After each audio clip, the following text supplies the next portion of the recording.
নমস্কাৰ সকলোকে মোৰ অন্য এটা ভিডিঅ'লৈ আপোনালোক সকলোকে স্বাগতম জনাইছোঁ। এই ৰাতিপুৱা জানেনে ভাত শাক বনোৱাৰ পৰা আজি দিনটো আৰম্ভ কৰিছোঁ। এয়া আজি মানে ৰাতিপুৱাই কাৰণ যিহেতু ল'ৰা ছোৱালী স্কুল আজিৰ পৰা আৰম্ভ হ'ব সেইকাৰণে ভাতকেইটাটো খুৱাই পঠিয়াব লাগিব হয়নে। আকৌ মানুহজনৰ ডিউটি আছে, চব পিনে মিলাই মেলি সোনকালে উঠি এয়া আজি কামত লাগি গ'লোঁ। ৰাতিপুৱা এয়া ৰঙালাও কোমোৰা মটৰ দি থুপথুপীয়াকৈ এখন ৰুটিৰ লগত খাবলৈ বনাইছোঁ আৰু আপোনাৰ ভাততে আলু দিছোঁ ল'ৰা ছোৱালীকেইটাক খুৱাবৰ কাৰণে। আৰু এইফালে টিফিন চিফিন উলিয়াই ৰেডি কৰি ৰাখিছোঁ। বহুত দিনৰ মূৰত যেন কিবা টাইমটো নিমিলিব এনেকুৱা লাগি আছে।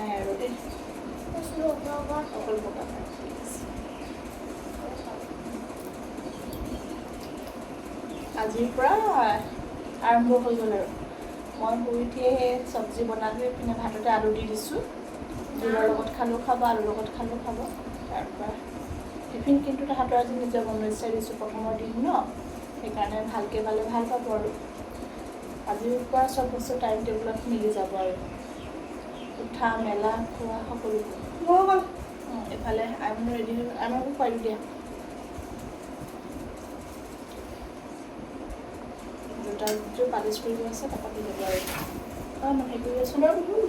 আৰু মূৰত আকৌ তাহাঁতৰ স্কুল ষ্টাৰ্ট হৈ গৈছে। 7টা বাজি গ'ল। 7টা বজাতে ৰেডি হৈ এইফালে বাছখনো আহি পালে। এয়া বাছো আহি পালেহি আৰু এটাই সুবিধা, ঘৰৰ সন্মুখৰ পৰা যিহেতু বাছখন যায় সেইকাৰণে একো চিন্তা নাই আৰু 7টা বাজিলে ল'ৰা ছোৱালীকেইটা গ'ল। সেইবাৰ এয়া হাজবেণ্ডৰ কাৰণে চব্জিটো হৈ গ'ল। এবাৰ আটা মঠিছোঁ। বন্ধ দিন হোৱা হ'লে মই 7টা বজাত উঠিলোৱে হ'লে। এতিয়া চাওক 7টা বজালৈ অলমষ্ট কামবোৰ আজৰি ওলাইছোঁ। বহুত দিনৰ মূৰত এনেকৈ দুপাট্টা লৈ ওলাইছোঁ জানেনে। কলেজৰ দিনতে এনেকৈ গৈছিলোঁ দুপাট্টা লৈ, তাৰপিছততো লোৱা নহয় আৰু আজি আকৌ মন্দিৰলৈ বুলি এনেকৈ ওলাইছোঁ। এতিয়া এনেকৈ দুপাট্টাখন লৈ লওঁ মোৰ কলেজৰ দিনকেইটা মনত পৰে জানেনে। কলেজত আমি পূৰা দুপাট্টা এনেকৈ কেতিয়াবা পিন্ধাম কেতিয়াবা নকৰাকৈ এনেকৈ পিন্ধি যাওঁ নহয়। আজি সেই দিনকেইটা মনত পৰি গৈছে।